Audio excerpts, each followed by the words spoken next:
नमस्कार, स्वागत है आपका अपना हिमाचल में। मैं हूं आपके साथ सचिन चौहान।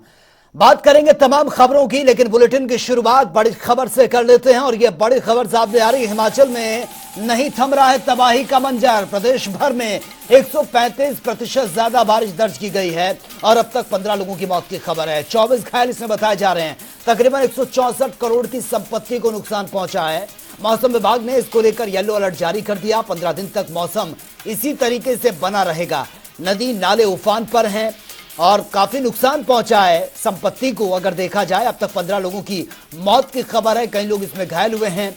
और हिमाचल से जो तस्वीरें सामने आ रही हैं, भारी तबाही की तस्वीरें देखिए। नदी नाले इस वक्त उफान पर हैं, लगातार बारिश हो रही है और आलम यह हो चुका है कि बड़े बड़े जो पहाड़ हैं उनसे बोल्डर जमीन पर आ रहे हैं। सड़कें पूरी तरह से अवरुद्ध हो चुकी हैं और कहीं ये तस्वीरें आप देखिए विचलित कर देने वाली है। नदी नाले उफान पर हैं, गदेरे भर कर आ रहे हैं और जो लोग आसपास थे नदी नालों के, उनके घरों को नुकसान पहुंचा है। गाड़ियां इस सैलाब में बहती हुई नजर आ रही हैं। 135% से ज्यादा प्रदेश भर में यह बारिश दर्ज की गई है।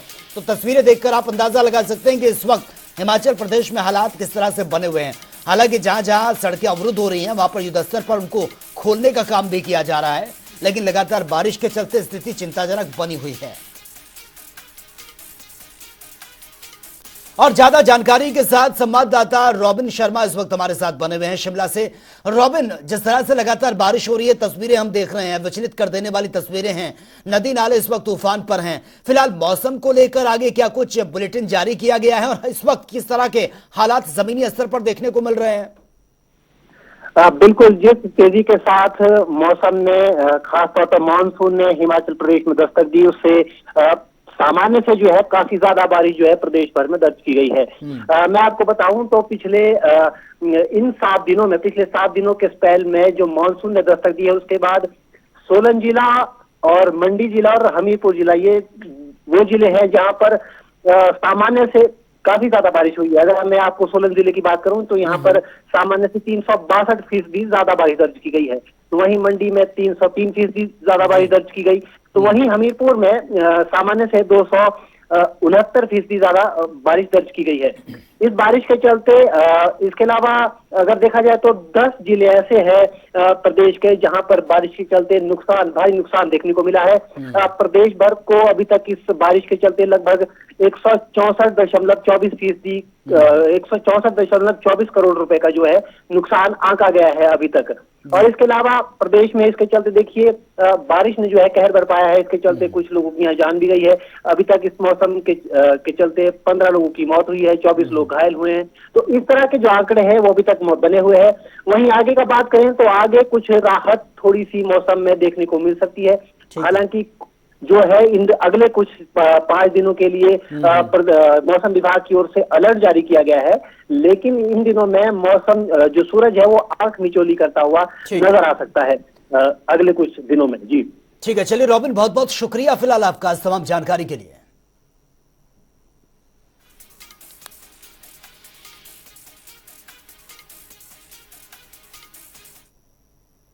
तो चलिए आगे बढ़ेंगे इस वक्त एक और बड़ी खबर के साथ। और ये बड़ी खबर बिलासपुर से सामने आ रही है। बिलासपुर के स्वारघाट क्षेत्र में लैंडस्लाइड हुई है। वाहनों की आवाजाही पूरी तरह से यहां पर बंद हो गई है और सड़क बहाल करने के दिशा निर्देश दे दिए गए हैं।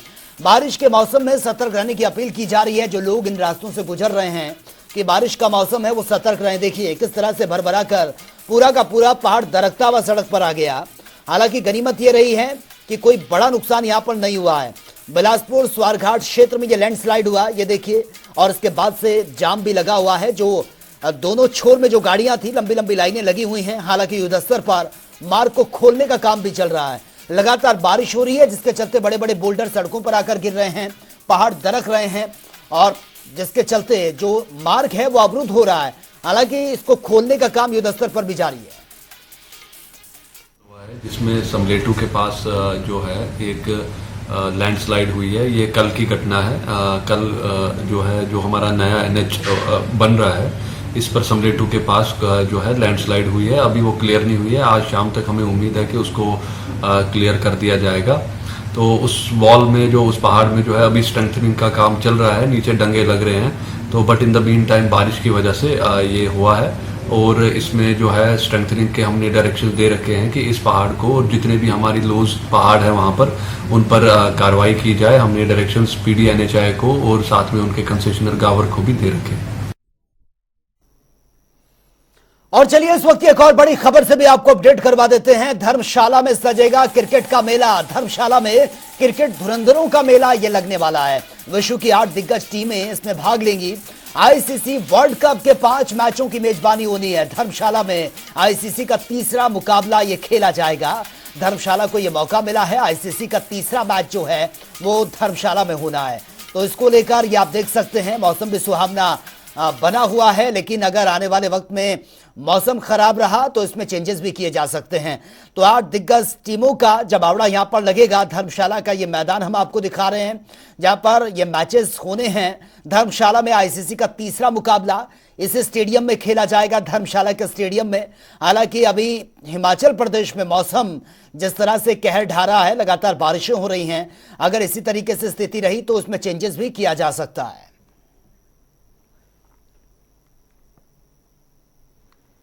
कि पहली बार मौका आया है कि ODI वर्ल्ड कप जो ICC आयोजित करने जा रहा है और होस्ट इस बार इंडिया है, धर्मशाला को ये मैच इनकी मेजबानी करने का मौका मिला है। और मैं मानता हूं कि प्रदेश के लिए एक सुनहरा अवसर है। हिमाचल को पूरे विश्व में टूरिज्म प्रदेश के रूप में जाना जाता है, देवभूमि तो है ही, लेकिन हम कैसे इस खूबसूरत प्रदेश को पूरे विश्व के सामने ला सकें, ये हमारे पास बेहतरीन मौका है। फिर बढ़ेंगे इस वक्त एक और बड़ी खबर के साथ, और ये बड़ी खबर सामने आ रही है। ये बड़ी खबर आप तक पहुंचा रहे हैं। प्रदेश में फिर चली है तबादला एक्सप्रेस। ये बड़ी खबर, बड़ा फेरबदल किया गया है। प्रदेश सरकार ने अधिकारियों के विभाग को बदल दिया है। 9 IAS और 9 HPAS अफसरों को यह बदला गया है। IAS रोहन बनाए गए हैं HRTC के प्रबंध निदेशक। प्रदेश में फिर से यह बड़ा फेरबदल देखने को मिला है। प्रदेश सरकार ने अधिकारियों के विभाग को बदल दिया है और जो चेंजेस किए गए हैं, 9 IAS और 9 HPAS अफसरों के विभाग बदले गए हैं। IAS रोहन को HRTC का प्रबंध निदेशक उनको बनाया गया है। तो ये बड़ी अपडेट हम आपको दे रहे हैं। अधिकारियों के विभाग में ये बड़ा चेंजेस किया गया है। 9 IAS और 9 HPAS अफसर हैं जिनके विभाग बदले गए हैं। IAS रोहन जो हैं उनको भी एक बड़ी जिम्मेदारी ये दी गई है और बकायदा इसका नोटिफिकेशन जारी हो चुका है। ये नोटिफिकेशन हम आपको दिखा रहे हैं। ये बड़ा फेरबदल किया गया है विभाग में अफसरों के।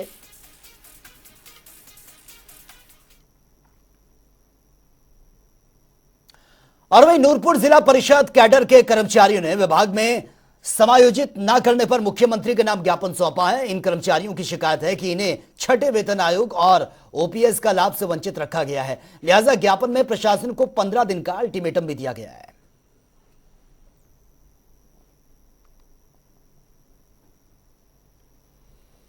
और वही प्रदेश के जिला परिषद कर्मचारी और पंचायत सचिव संघ ने पंचायती राज्य या ग्रामीण विभाग में मर्ज न करने के विरोध में एक दिन का सामूहिक अवकाश किया है। और इसी के साथ ही कर्मचारियों ने BDO के माध्यम से सरकार को ज्ञापन भी भेजा है।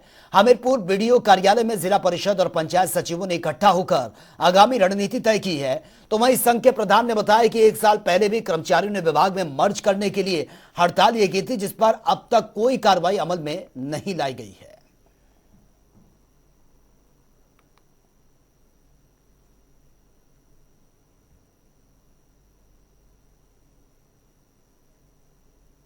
आज 27 जून 2022 को इसी मुद्दे पर हम यहाँ पर बैठे थे हड़ताल पर, और हमारा वही मुद्दा था कि विभाग में मर्जर किया जाए, चाहे पंचायती राज विभाग हो या ग्रामीण विकास विभाग हो।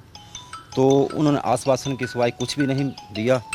और उसके बाद जो विपक्ष में कांग्रेस सरकार बैठी हुई थी, उन्होंने हमें पूरा आश्वासन दिया कि सरकार बनते ही आपका काम पहले दिन कर दिया जाएगा।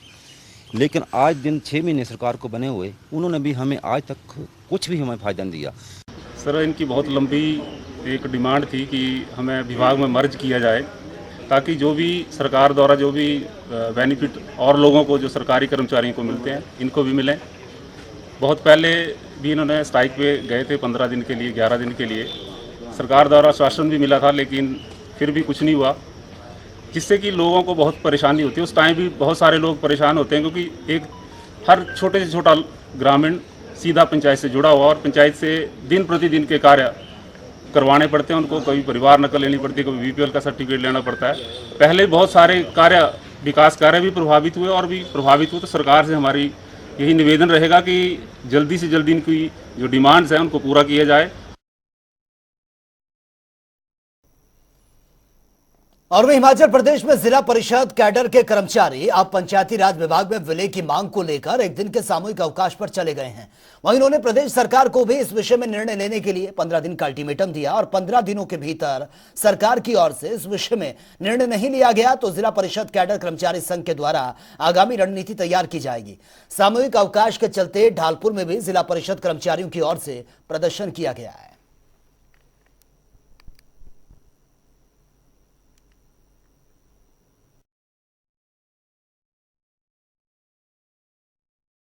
आज हम यहाँ पर एक रोष के रूप में ऑल ओवर हिमाचल में जहाँ जहाँ भी विकास खंड है और जहाँ जहाँ भी डीपीओ ऑफिस है और जहाँ जहाँ भी हमारे जो जिला परिषद के कर्मचारी कार्यरत हैं उन्होंने एक दिन का अवकाश लिया हुआ है और सरकार के प्रति एक रोष व्यक्त किया हुआ है। इसका कारण, इस रोष का कारण और इस सामूहिक विकास अवकाश लेने का जो हमारा कारण है वो ये है कि हमने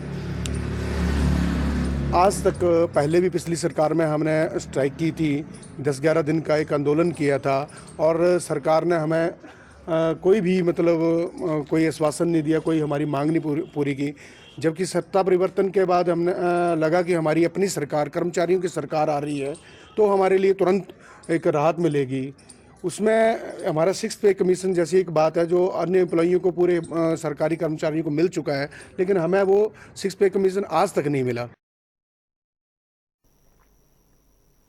और कुल्लू के एचआरटीसी पेंशनर्स अब लड़ाई के मूड में वो आ चुके हैं। उनका कहना है कि उन्हें पिछले कई सालों से पेंशन समय पर नहीं मिल रही है। वहीं अन्य वित्तीय लाभों का भी भुगतान उनको नहीं किया जा रहा है। ऐसे में उनका घर चलाना मुश्किल हो गया।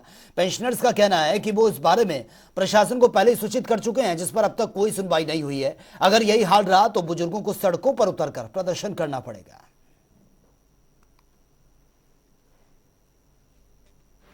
पेंशन जो है वो 20 को, 22 को, कभी 25 को पड़ रही है। हमें अपने परिवारों का पालन पोषण करने में बड़ी मुश्किल हो रही है। इस प्रकार अगर देखा जाए तो जो हमारे अधिकारी वर्ग है वो पहली तारीख को जेब में पैसे डालते हैं, उनका तो सब कुछ हो जाता है, हमारी कोई परवाह नहीं की जाती है। हम ये चाहते हैं कि हमें पहली तारीख को पेंशन दी जाए और हमारे जितने भी पेंडिंग वित्तीय लाभ हैं उनको भी दिया जाए। बहुत दिक्कत हो रही है, घर चलाने में बहुत दिक्कत हो रही है। बाल परिवार थोड़ा बड़ा है, महिला क्या कर सकती है, महिला पेंशन पर ही डिपेंड है। आपसे यही विनती है कि हमारे को टाइम पर पेंशन मिले, 5 से पहले इसके बीच में हमारे को पेंशन मिले। और वहीं बीजेपी प्रदेश अध्यक्ष डॉक्टर राजीव बिंदल ने सिरमौर के जिला मुख्यालय नाहन में मेरा बूथ सबसे मजबूत अभियान में शिरकत की है, जिसके तहत उन्होंने पार्टी कार्यकर्ताओं के साथ प्रधानमंत्री का संबोधन भी सुना। इस दौरान उन्होंने यह दावा किया कि बीजेपी में कार्यकर्ताओं का सम्मान होता है और खुद प्रधानमंत्री कार्यकर्ताओं से सीधा संवाद करते हैं। साथ ही पार्टी का कार्यकर्ता ही पार्टी की विचारधारा बताते हुए बीजेपी को कार्यकर्ता आधारित पार्टी उन्होंने कहा है।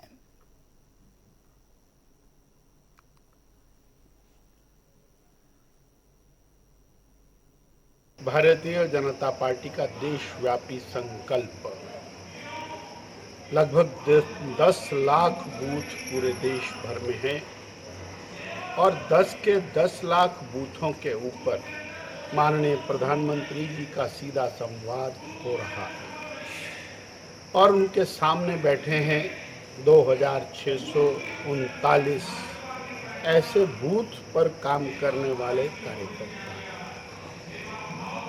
सभी राजनीतिक पार्टियां अपने नेताओं से बात करती हैं, अध्यक्षों से बात करती हैं, बड़े लोगों से बात करती हैं, परंतु बूथ के कार्यकर्ता पूरे देश भर से और मध्य प्रदेश भोपाल पहुंचे हैं। हमारे हिमाचल प्रदेश के 34 कार्यकर्ता इस कार्यक्रम में पहुंचे हैं। और वे शिक्षा अधिकारी कार्यालय कलहेल के मुताबिक चंबा के 80 प्राथमिक स्कूलों में स्टाफ की कमी से बच्चों की पढ़ाई में परेशानी आ रही है। जानकारी के अनुसार 35 जेबीटी अध्यापकों के पद पिछले काफी लंबे समय से खाली हैं। इसके अलावा 8 सीएचटी के पद भी खाली हैं और एक अध्यापक के सहारे ही स्कूल को चलाया जा रहा है, जिस पर खंड शिक्षा अधिकारी योगराज ने सरकार से मांग करते हुए कहा कि सरकार अध्यापकों के रिक्त पड़े पदों को जल्द से जल्द भरने का प्रयास करे ताकि बच्चों को बेहतर पढ़ाई मिल सके।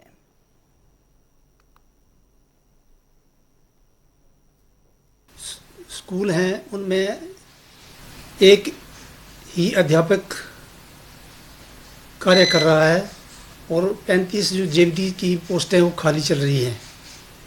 और हमारे यहाँ इस खंड में 8 जो मुख्य शिक्षकों की के पद भी खाली चल रहे हैं। यही मांग करते हैं कि अभी जो नई भर्तियाँ बेस पर हो रही हैं और जल्द से जल्द ये पद जो हैं भरे जाएं।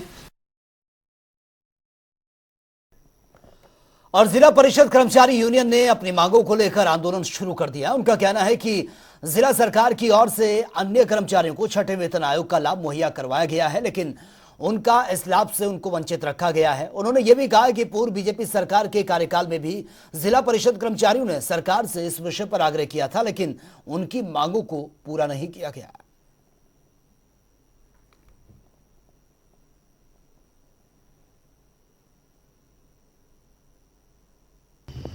आज जो हमारी यहाँ पर गेट मीटिंग हुई है वो हमारे जो विशेष मुद्दे हैं, एक तो ये है कि जो पिछली सरकार से हमारा ये मांग थी कि हमें पंचायती राज विभाग एवं ग्रामीण विकास विभाग में हमें विलय किया जाए, लेकिन पिछली सरकार में भी हमें आश्वासन नहीं मिले थे। पिछली सरकार के टाइम जो पिछले साल आज 27 जून से ही हम हमारे अनशन पर बैठे थे। और वे धर्मशाला में एक महिला के खिलाफ धोखाधड़ी का मामला सामने आया। महिला पर आरोप है कि उसकी अपनी बहन के दस्तावेजों पर नौकरी उसने हासिल की है। आपको बता दें कि दोनों बहनों के भाई ने ही मामले का खुलासा कर दिया है और भाई की शिकायत पर आरोपी महिला के खिलाफ मामला दर्ज किया गया है। मामले में महिला के साथ साथ पंचायत सचिव पर भी रिकॉर्ड में छेड़छाड़ के आरोप लगे हैं। विजिलेंस के पास एक शिकायत आई थी कि छाया देवी जो अपनी ही छोटी सिस्टर है उसके सर्टिफिकेट यूज़ करके सरकारी स्कूल में अध्यापक कार्यरत है।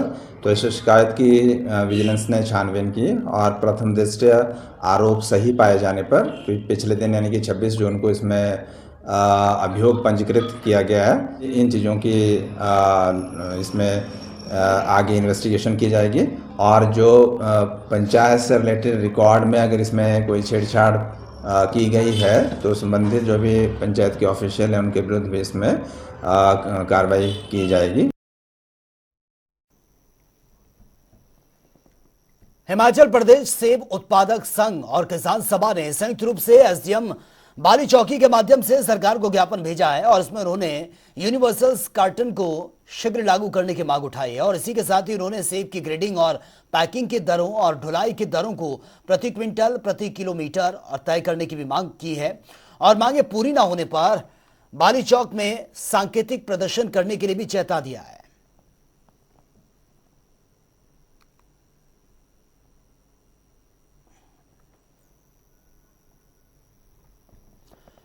और बिलासपुर के पूर्व मंत्री राजेंद्र गर्ग ने धुमारवी में प्रेस वार्ता की है, जिसमें उन्होंने कहा कि भारत का नाम पूरे विश्व में रोशन हो रहा है।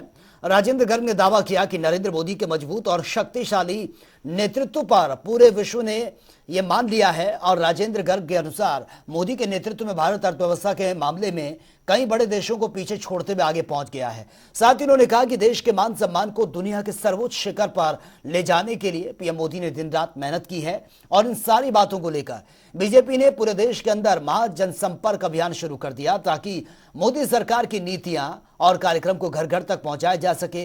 पार्टी के कार्यकर्ता घर घर जाकर मोदी सरकार की नीतियों को घर घर वो पहुंचा भी रहे हैं। मोदी सरकार के 9 साल बेमिसाल सेवा, सुशासन और गरीब कल्याण को लेकर केंद्र की सरकार ने आदरणीय मोदी जी के नेतृत्व में जो कार्य देश भर में किया है और इसके साथ साथ देश के मान सम्मान को दुनिया के सर्वोच्च शिखर पर ले जाने के लिए जो मोदी जी ने दिन रात मेहनत की है, जिसके कारण आज भारत का बच्चा बच्चा जो है स्वाभिमान फील कर रहा है अपने आप को। तो देश के बारे में हमारा जो मान सम्मान पूरी दुनिया में हो रहा है उससे हर व्यक्ति आज गदगद है। और इन्हीं सारी बातों को लेकर जो है भारतीय जनता पार्टी ने पूरे देश के अंदर महाजन संपर्क अभियान शुरू किया है ताकि मोदी सरकार की नीतियां और कार्यक्रम जो हैं जो आम आदमी तक पहुंचे हैं। तो फिलहाल इस बुलेटिन में मेरे साथ इतना ही, लेकिन तमाम खबरों के लिए आप बने रहिए जनता टीवी के साथ। नमस्कार।